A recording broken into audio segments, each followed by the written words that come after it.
CP.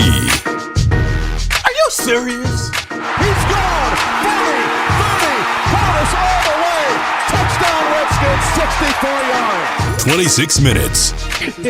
He's pretty sharp, He'll coach you up on the Miami guys and everything else. He's kind of fun to be around. Got an opinion too. I've been blessed to have the opportunity to go out and be myself and say the things that I say. And for the outside world, they can deal with it how they deal with it. 26 minutes with Clinton Portis. CP. Teach him something. What's up, everybody? Welcome to 26 Minutes, episode 73. Monica McNutt is in the house 2 times this week. I'm CP, and today we got a special guest, Kelvin Harmon, joining the set. Kelvin, what's up? Thanks, Kelvin, for Woo! coming. Woo! Such clowns. Thanks for having me. What's good, man? You burst onto the scene. How does it feel? It feels good, just getting in, trying to be opportunistic. Feels good just getting in, trying to be opportunistic and just help the team out. When you look at finally getting this opportunity, I think a lot of people were excited about you in the draft and felt like you were a sleeper. And all of a sudden you finally get an opportunity to showcase your talent over recent weeks. Did you feel like sitting on the sideline, just throughout the losing streak or the rough patch of the season, that you can contribute and you were ready to contribute before you got your time? Yeah, I definitely feel that. That's just the competitive nature I have. But I knew, the timing was right and my time was going to come one way or another. I just had to capitalize on those opportunities. When you look at Dwayne Haskins, who's gotten all of the attention, Terry McLaurin shocked a lot of people with his athletic play as well. All of a sudden you get Geis back, you got Haskins, yourself, Sims Jr. This is all your rookie class, and you guys have an opportunity to build on that. Is that exciting looking forward? Yeah, it definitely is. It's exciting just for the future, just seeing all the rookies coming in making plays, and I think the future is bright for us, and we'll just continue to grow and learn and get better with each other. So far, you seem super understated in our. We want you to know this is a fun podcast. Yeah, okay? you don't have to be like one of those professional interviews. You can let loose. We're not gonna trip you up though at all. You can speak up. You can let it go. Let loose. Are you just not that kind of guy in general? You just real low key. Yeah. Yeah. Okay. And then you got us, which are the opposite of that. I know, but I'm the smooth talker on this show. I'm gonna let you know. You don't be on here with no sexy voice. This show is about me. If anybody gonna talk sexy on this show, it's gonna be me. So when I ask you a question, you speak up, you speak loud, you get some excitement. Listen, he's giving you a run for the money in the sexy voice. All right, Kelvin. So one thing we do when we have an opportunity to hang out with the rookies is we do a quick little rapid fire. Just in terms of the journey and just getting to know you a little bit better. You good? You ready? All right. Favorite food? Seafood. Period? Anything? Probably lobster, crab, sushi. Boiled? Okay. So, you're a bro. Okay. Sushi. Got some quality taste there. What are the last 3 songs you probably had on your playlist? Jay-Z. Okay. Jay-Z birthday. That's my favorite artist. So I was listening to him this morning. All right. 2 You more. said Jay-Z's birthday. Yeah, today. Oh, yeah. It is the 4th. Today's December 4th. Oh. Happy birthday, Jay-Z. What album? The Black Album. Ah, okay. That's a good choice. The first thing that you purchased when you became a professional athlete? First thing I purchased, I went to get some Invisaligns. Oh, okay. I can appreciate that. J. Cole, Cricket Smile. Invest in yourself. I've been waiting to get them situated, so had to go to the orthodontist as soon as I got signed. Good for you, Calvin. I can appreciate You that. married? Nah. You got a girlfriend? Nah. Listen, what happened when you change your smile? Did the attention It's the J. change? Cole lyric. I'm saying. When you change your smile, what happened? Did the attention change? I mean, it was around the time I got paid, too, so all that factor could... Oh, so it all came in. So Have you had to change your number? You got that guap and new smile. Change his number. Got a new smile, new number, new money. Fantastic. All right. After a game, who's the first person that you hit up? My dad. Okay. Because? You can give me a little more? I mean, he's just the closest person I have, and he always keep it real with me. If I do good or bad, he gonna let me know. So it's like that's a real check right there. That was my brother. My brother, I kid you not, I think my brother used to call while I was jogging off the field, right. To talk about the game. He already done watched the game over. By the time I get in the car, he's already watched the game over. Like, oh man, you did this wrong. Don't ever lose that, because me and my brother just kind of separated in communicating. Once you get so busy and all of a sudden it's like, I got the press conference, or you start looking for excuses not to talk or not to respond. So don't ever lose that, because that one person is going to be honest with you, always going to challenge you to elevate your play. So make sure you keep that. All right, last one. The last movie you went to see. The last movie I went to, I don't really go to movies like that. Okay, you're not a movie guy? Okay, You got a last Fire Netflix? Stick? Yeah, last thing you Netflix, tuned Hulu. into. I think the last movie I seen, I was probably watching Paid in Full. That's a good one. It could be a show, though, too. This an old Soul. player. Yeah, this an old player. Old soul. So, come here, young fella. Let me tell you something. Look, so I came down to y'all workout at NC State. You don't remember me, do you? No, I do. I remember he came down there. Clinton, people remember you. Don't act like For that. pro day, No, right? you know, he was, it's a pro day. He remembered you. So you guys had a lot of talent, and you look at this talent in the NFL. Your quarterback had opportunity at Cincinnati, and didn't pan out. Finley, right? Right. This man was projected to be the first quarterback taken 2 years ago, and you had Naheem Hines, Jalen Samuels, now yourself. NC State put out a lot of talent into the NFL, not to mention Nick Chubb and the rest of the defensive players you all had. But how does that – I said to a lot of people after I left NC State, after I saw y'all facilities, I said, how can a kid ever choose to go to University of Miami or one of those schools that facilities are not up to par? Because I went to NC State facilities. I would have committed to NC State if I saw those facilities in today's game over the University of Miami or somewhere else. So looking at all the talent that you guys had, for you all not to win it or not to get into the playoffs, was that like one of those situations where you look back and say, man, we had a golden opportunity that we missed out on? Yeah, definitely. I think the more the years pass, you look back on it, you're like, dang, we really had a good team. And when guys get in the league, they do well. You look back at the roster, you like, we really had a great team. So it was definitely disappointing that year because that was our shot. Do you have an opinion? Like, have you been following the ACC this year? Yeah. Oh, okay, so you know Dabo. We talked about this yesterday on the pod. He's going off about Clemson not getting their credit. What are your thoughts? On Clemson not getting their credit? Yeah. I mean, on the ACC, period, well, because he said because they're right. in the ACC, they don't get the credit they deserve. So your thoughts on the ACC and your thoughts on Dabo? I mean, it was a rough year this year for the ACC, but we usually have good teams, especially on our side of the conference. But, I mean, Clemson go out there to compete with Bama for the last, 3 years. Win or lose, they give them a battle. So they should definitely get their credit regardless. That's basically what Dabo said. Hey, you want to praise Bama? We beat Bama. Right.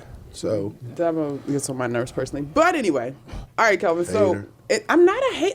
I think he just needs to just play, right? Just play, just coach. everything will work itself out. And he's supposed to advocate for his team, so I get it. He's got to be the mouthpiece. All right.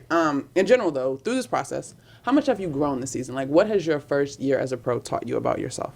Man, it taught me a lot. I think this is the year where I had to be the most patient because last couple of years in college, getting all those balls and all the attention and stuff like that. So this was definitely a humbling experience. I just had to grow through it and just know that I had to wait my turn, but still stay positive, knowing that I can go in at any time and I had to be ready. What helped you be patient? Sorry, CP. Because you talked about the rookie class. And Right. are you guys having conversations with one another? I think number one is definitely my faith, in God and my dad. Like, he always texts me, try to motivate me, just tell me, my time gonna come, and I truly believe that the opportunity is gonna happen. And then just like Coach Ike and seeing guys like Terry Hill, rookie, seeing him do his thing, that gave me confidence too, knowing when I go out there, I'll be able to do the same thing. How much did Terry play, make you answer? Because Terry was balling, Right. And I still don't understand how, and I've been advocating for you guys the entire season. I'm a football fan. Yeah. And I just feel as if competition is the number one thing in sports. And when you got an opportunity to compete, the best players should be on the field. I've been feeling as if Sims Jr. was one of the best players this organization has had for quite some time, with ball in hand, because you don't have a guy who can take it the distance, right? Around here, you haven't had that in a long time, a guy who can catch a quick screen or take a reverse or return a kick or a punt. Terry McLaurin can take it the distance. Yourself, the plays that you've been making, the one-hand catch 2 weeks ago that got everybody off their feet. to find players to make exciting plays around here has been tough. You haven't had any guys around here with run after catch. No guys who've been getting yacked. It's like normally you catch the ball, you go down, that's where the ball is. All of a sudden, you three guys, rookie receivers, young guys, finally get an opportunity to display your talent with a rookie quarterback, a rookie running back in Darius Geis because he was out all year. So now you have 5 potential playmakers on this team. Do you all get excited? Like, do you really sit down in the room and say, you know what, in 3 years, we're going to be that deal, or in 2 years, we're going to be that deal? Yeah, we've been talking about it before it even happened, honestly. Like, when we first got here, me, Terry, and Stevie, we was like, yo, when we get the will, we get the rock, we're going to run with it. And we're going to run with it for a long time. So I think it's just a vision we all saw, along with Dwayne, and it's just promising. And as it keep going on, we keep making plays, that's only going to get better.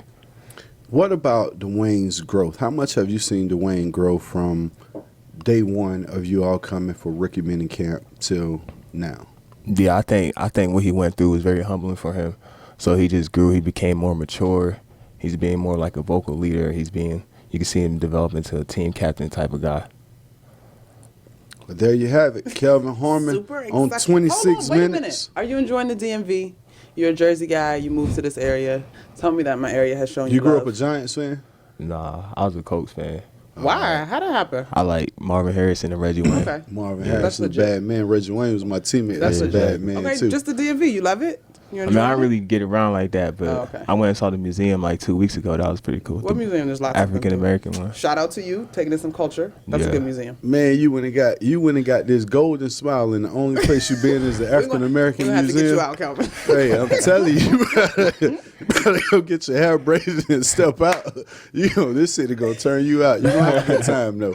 But appreciate you Thanks joining for the coming 26 on. minutes. Hey, thank you, for man. having me. Appreciate it, and good luck to you. Thank you. The fantasy football season is right around the corner, and this season there are more ways to win than ever because FanDuel has more ways to win cash prizes and once-in-a-lifetime experiences during every single game and every single week.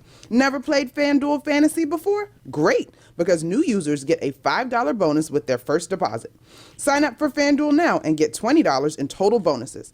Just make your first deposit to get started and you'll get an extra $5 in site credit every week for 4 weeks. Go to FanDuel.com/FFT or download the FanDuel app.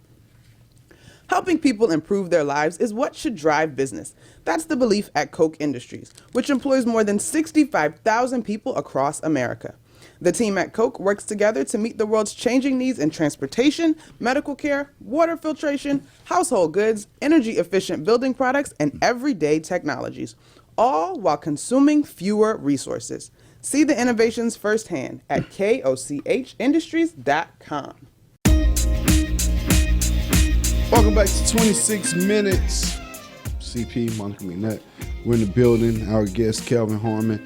Hey, he might as well go do an album. He all soft-spoken and hey, He's only Barry 21. White, I know still. You know what? I would love to save this interview and then take another sit down with him at 24 or 25 to see how the growth, you know what I mean? And the growth over the actual football part of it or just his personality? No, in personality, Okay. like his outward personality, like being around, being interviewed. You don't know think what I he was? mean? I think he was comfortable. I think he's just like that. No, I think he's comfortable, but I'm just saying I thought he was comfortable today. I still would like to do this again in 4 years. I know right. you probably won't be Don't a do part that. of You it, always gotta do but that. I plan to be around. So I would like to interview him again, and I guarantee you it's like the growth will be crazy. Like How he'll were be you cracking your jokes. rookie year with media? Were you already this personality that you are today? Yeah, because I think my personality began to show after I got into a car wreck. So I was quiet just like him. I was real quiet. I was shy throughout college. And then once I got into the car wreck my junior year, which was 2001, before the season started, myself, Jared Payton, Clint Hurt, the defensive line coach for Seattle. I think he's in Seattle. Anyways, we got into a car accident, and I think it was like at that moment I felt like I accepted death, and because I had actually saw this car wreck before it happened. That's a whole nother pod. Mm-hmm. So I had actually saw this car wreck before it happened, and I remember Coach Solinger trying to stop us and told us to put on our seatbelts. And I remember telling Philip Buchanan, like, nah, dog, like, stay out the car. Like, don't get in the car. And we all, like, released our seatbelts and ended up in a bad car wreck that should have taken all of us. I mean, fortunately, we were all still here. So after that, I think my personality began, like, I stopped caring. Like, man, let me stop being shy. Like, I could have been dead at 19.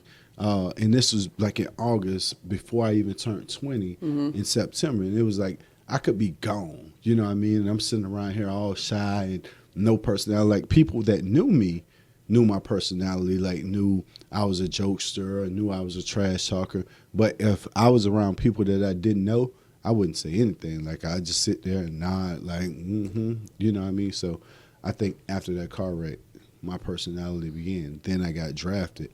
So by the time I got to Denver, you go to a locker room with Shannon Sharp and Rod Smith, like, Can't be no wallflower. You can't be no little softy. So all of a sudden it started to come out. Gee whiz, CP. Ugh. All right, couple things. Obviously, we're doing our second pod of this week. We love when we get to double dip, and it is nice to be with you 2 days in a row. Aw. All right, but a couple things we didn't get to yesterday. This Shaw situation. The Cardinal player now suspended, who is appealing his suspension and such, having placed a parlay bet in Vegas in November. You know, this is what makes stuff so hard, because sports gambling, I think it's known just as a player, you can't bet on your sport. Like, it's known. And if you're gonna bet, you definitely better not bet on your team. So for whatever the misinformation was for him, you know, whether it's cost him his career or not, you can't. I mean, it's like it was an unwritten rule before it was a rule. So you just knew that was a dangerous line not to ever cross it, not to even put yourself in position.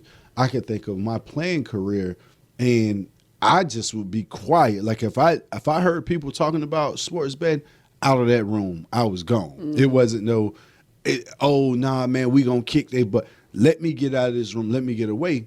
And it doesn't matter, you know. And I think at the time, just looking back, because a lot of athletes don't even realize what sports betting is if you're not involved, or if you're, you know what I mean? So you're not gambling to that point.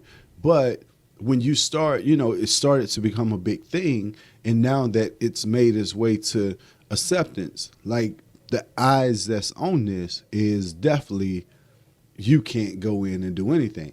But I listened to a caller on the radio say, well, what if people around you or your family members or your friends are doing it? Like, how do you separate? How do you say, well, this player didn't give his brother 10 or 20,000 and say, hey, bro, put this on us? You know, like, you can't. You can't decipher you could have a family member that's deep into gambling, has nothing to do with you. So I think that's going to be the fine line. And, you know, you look at this as betting. I just think for a player, you definitely can't do anything oriented with your team. So wait, that part is made explicitly clear to you guys as players. It's made clear that you shouldn't be sports betting, period. Like, if you're a football player, you definitely better not sports bet on football. You could go sports bet on basketball or baseball, but you can't bet on your sport. Okay, it's made explicitly clear that you cannot, and that you risk your career? Yeah, pretty much. You know. So what was this guy thinking then becomes my question. If he knew better, and I get that he's on IR. I don't think he was thinking. I just think it was one of those situations. You look at his situation, and he's in Vegas for, I think it was a bye. No, it wasn't the bye week. He's in Vegas because he was injured. Yeah. So he's in Vegas because he's on IR and he's not playing. And it's kind of like you walking through the casino, and of course you see this big sports betting, and it's like, oh, here's my opportunity to flip my money. Like, oh, he betted on the second half of a game, so he's watching sports. The casinos show you every game, so for a player to go sit to a sports book is not surprising or shocking, because every game that's available is on TV. So you're watching 20 games at one time. But for him to actually get the courage to say, okay, I think I know, because every athlete is competitive. Every athlete think he knows, like, oh, I got this figured out. I'm going up here to drop this bread. Active player, walk away. It's not even worth it. Do you think that this should be the end of his career? And by end of career, I don't mean the NFL saying you're done, but if he is suspended the rest of the season and suspended next season, he already sounds like he was a fringe guy anyway. It could cost him his career as a result. I think it will, because the NFL moves on. You're talking about you're going to miss a calendar year, whereas you got young guys, hungry guys with no rep, with no black cloud hanging over their head that's looking for the same opportunity that you're looking for, and that's special teams or backup at this point. So you got a younger, cheaper guy that don't have a black cloud. Most people are going to take their... But do you think that that's just? Like that the penalty fits the crime in this case? I don't know. I think that's a long time, because we don't... they say he didn't act with intent.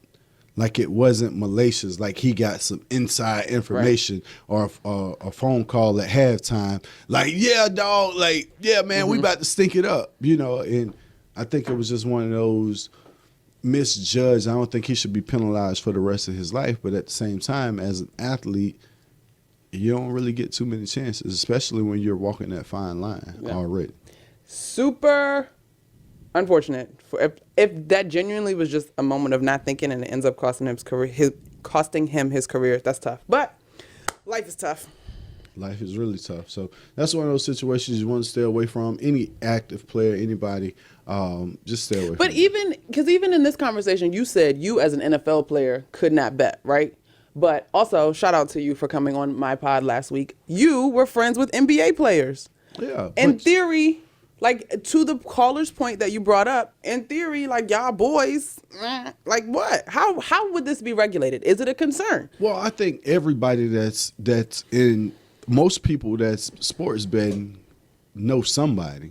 You know what I mean? High level people, not the average Joe. The average Joe don't know nobody, but go ahead. Your friends. Like some of the average Joes, a lot of players that's in the NFL or NBA came from some neighborhood or some community that somebody like, oh yeah, that's my boy, that's my man, whether he is or not. Okay, I'll give you that. Know. I'll give you that. So, everyone is in here betting on their favorite player or whoever it is. As an athlete, you don't even take into consideration the conversation that you're having with barbershop people or people that you encounter, because the first thing to come out is, how is the team going to look?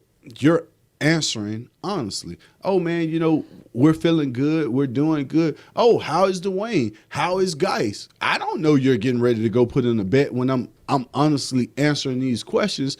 It's just today, like if someone was to record that, me giving you saying, oh man, yeah, you know what, Haskins had a boot on today, and Geis, he's like maybe he's not gonna play.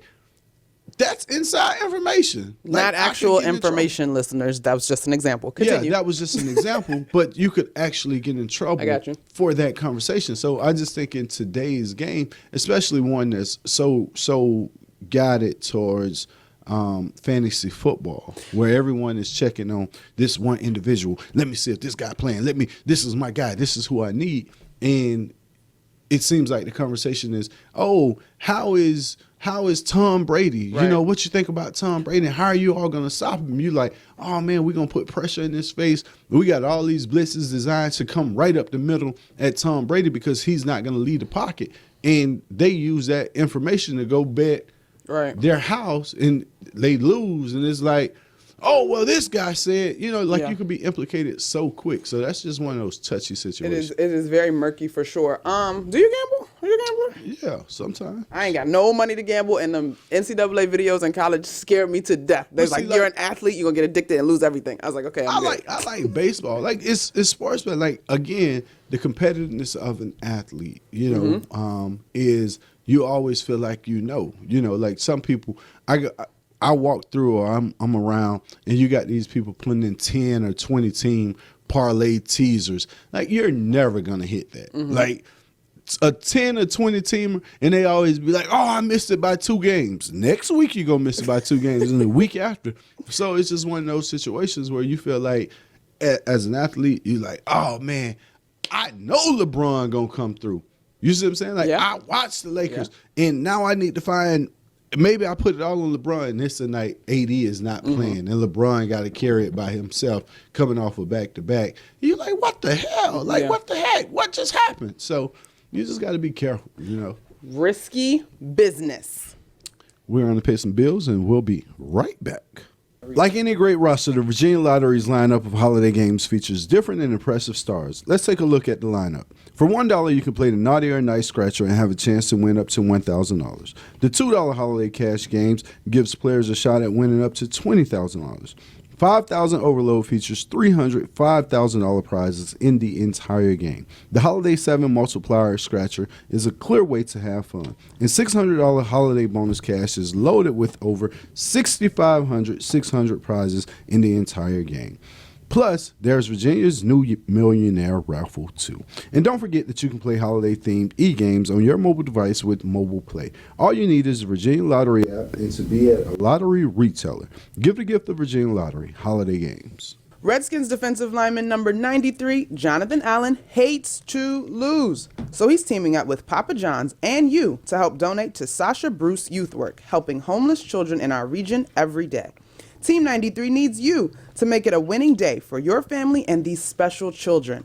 You'll get a large 2-topping pizza and an order of wings for just $20. And Papa John's will donate 93 cents to Sasha Bruce Youth Work for every single order.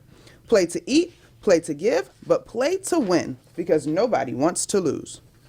Official team news, full game day experience, and live local Redskins games are all available on the Washington Redskins mobile app. Download it today. Geographic and device restrictions apply. Local and primetime games only. Data charges may apply. I'm trying to meet that boy Clint Portis, though. They say that boy, they say he's smooth on his feet. I'm trying to teach him something. Teach him something. Teach him something. You know what I want to ask you about? Last weekend, Senior Day. And I started to bring this up yesterday, and we didn't have enough time. And the moment I mentioned it, you and Julie got teary-eyed. So emotional. But I just thought that was, even by the coach, you know, that coach has been taking a lot of criticism at Michigan State, D'Antoni. And he had a player that lost both of his parents. Hold on, let me get the names. Let me tee up our audience. All right, so at Michigan State, correct. Cornerback Josh Butler lost both of his parents before they could meet him on the field for Senior Day. His mom died of breast cancer a year after his father died. The causes are not in this particular article. So the 5th-year senior or the 23-year-old, fifth-year senior, adopted 2 dogs, Roxy and Remy, and those are the dogs that he walked out of the tunnel with for his Senior Day celebration. So just to see that kind of story, because you see it, and it's crazy that when you think about most of these stories, they come out of the Big Ten. Purdue had one. I think Indiana had one.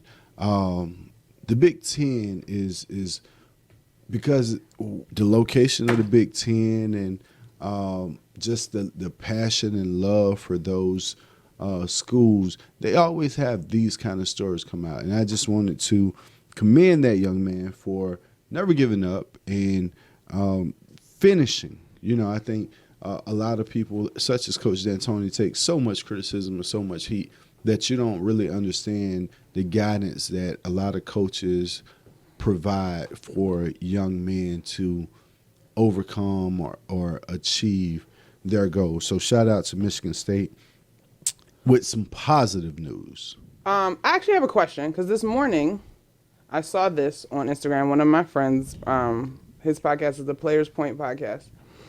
And, gosh, I want to make sure I got this right. So he shared this article. Former NFL player George Atkinson III, 27, dies 1 year after his twin brother's death by suicide. Right? Don't know all the details, but that headline is enough to stop you in your tracks.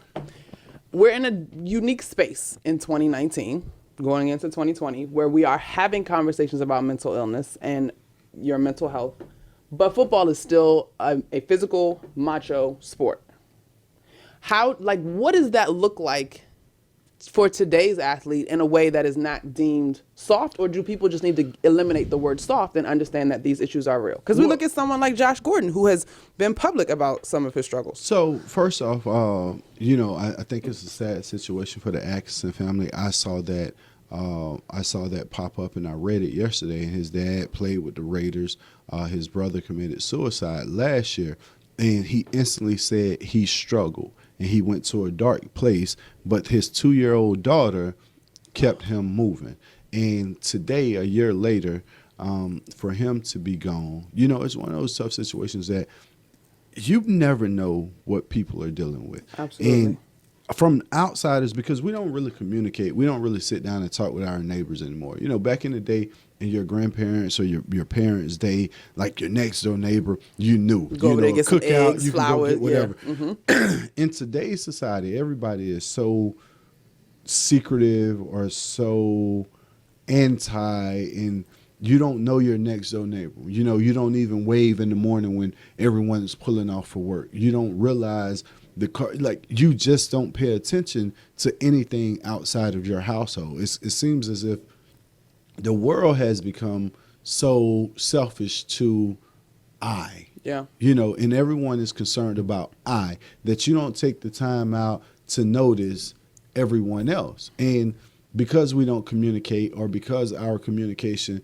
is only when needed, when I need you, when I need something from you, or when you need something from me, that we don't take the time to say, hey, how are you? How's everything? You think back in the day, you used to pull up, your parents, maybe waiting on the school bus or outside, they're in the yard talking, they're standing at the mailbox, they're having a conversation. You never see that anymore. Mm-hmm. And I was thinking about that because I don't know the person that stay next door to me. I don't know the person that stay on either side of me, right? When I come in, it's like, oh, this is so much. This is my privacy. This is my moment. Like, I don't have to know these people. I don't care about these people. You know what I'm saying? But if something was to happen, if my place was to flood or catch fire, these people can't contact me. I don't know them. They don't know me. So they can't even be like, oh, man, that's CP stuff. Like, let's hurry up, call him and tell, like you just don't have these conversations anymore, which I think more of us needs to do. Like when you're talking to somebody, it's that general, oh, hey, how are you? Like, what's going on? You're not really getting in depth into the person around you life. Like, right. How you doing? Like, are you struggling? Are you fine? You need help with anything? Like, do you just want to talk? You want to go grab something to eat? Have you ate lately? You know what I mean? Like, you don't have these conversations. Whereas back in the day, people used to bring food to your house. Hey, look, here, right. We're going to drop this off. We threw away 3 turkeys and mac and cheese and all this out when we could have took them to a homeless shelter. You know what I mean? And it's always people hungry. It's always people in need. But people have so much pride that they struggle alone until it's too late. And it's like, oh, I wish I would have knew. But we never take the chance out to find out or ask those questions. In a locker room, though, amongst 53-man roster is a team. But I would think, and I guess because football teams are so big, but I would think that guys have their guy. You have your guy, but you still don't. Like, you don't walk into the locker room. When you walk into that locker room, man, most conversation is football oriented. It's all about football. It's all about play. That's why when you form a relationship to say, hey, you know what, man, bring the family over, or bring the kids over, or let's go do this. Most teams put you in that situation. And I think myself and Cooley had this discussion early on after Bruce comments about the culture. Like, start doing stuff where people get to know each other. For real. And, you're talking about 53 people. Sometimes on these teams, the dude that's the star of the team, or the dude that's making all the money, is too big to talk to the dude who's not doing anything, that's playing special teams, or that's trying to make it on practice squad. Like, they just don't intertwine. So for me as a player, I had probably 10 guys stay at my house in their tenure of coming through here, whether it was someone I knew, or, I done peeped that this dude Mike can make the team, and he's a walk-on, or he's he's trying to make scout team. Hey, man, you could stay to the crib. You know what I mean? Like, you don't need to go run a place and you're paying. It's like, you can stay to the crib. Like, what are you doing? So you try to have those events, and you try to open up your home for people to understand. Like, bro, I'm not even on that. I'm on, like, if you good people, if you got good morals, good value, come on. Like, I'm opening up my house to you. I didn't ask you for a dime. I didn't ask you to pay anything. Like, bro, just respect my house. Don't do anything crazy. And you good. And a lot of those players, some guys came and they were here the first 2 or 3 weeks of the season, and they're looking for a place, and all of a sudden they're called up from practice squad or they're released or something happens and you need that roster spot and they gone. And you like, dang, like just when he got his stuff together, he's gone. Yeah. So, you just can't take anything for granted. Check on your neighbor, check on your friends, check on your loved ones, check on everybody. Indeed. Check on me. Sometimes I might go crazy. Sometimes I might not. I will check on you. Stevie and I got you, right, Stevie? No, I have to check on Stevie all the time. Stevie is always in the worst positions of Stevie is our fantastic producer. So we call in, check on Stevie, all right? That's it for 26 minutes, episode 73. At Coke, our 67,000 U.S. employees make things that make your game days better, like fertilizer for greener turf and stronger paper products for tailgating. Viewing the game from your couch? Coke also makes the electronic components in TVs and smart devices so you can watch your Redskins victory anywhere. Coke, we make that. See it all at KOCHmakesthat.com. That's CokeMakesThat.com. Locally owned Novec has competitive rates and some of the highest customer satisfaction ratings among electric utilities in Virginia. Novec members are receiving more than $4 million in cashback credits in December, and they enjoy the most reliable power in the region. Novec is growing its renewable energy supply, including more solar. Novec, power you can trust. And now, time for another Honda highlight. The air was cold, but the deals were heating up at the Happy Honda Days sales event. With the entire versatile roster on clearance, all signs pointed to victory. Turbocharged tandems like the Accord and Civic, or all-wheel drive SUVs like the CR-V, HR-V, Pilot, and Passport. With clearance pricing, everyone's a champion. Have your own Honda highlight with a clearance deal during the Happy Honda Days sales event. Now at your local Honda dealer. Your heart works hard, and sometimes its parts need repair. That's what we do at Innova's Structural Heart Program in Fairfax. With outcomes that exceed the national average, we're a leader in both minimally invasive repair techniques and surgery to address heart valve disease. Give your heart the benefit of care from Innova Heart and Vascular Institute. Find an Innova physician by visiting innovaheart.org/valve. Innova. Join the future of health.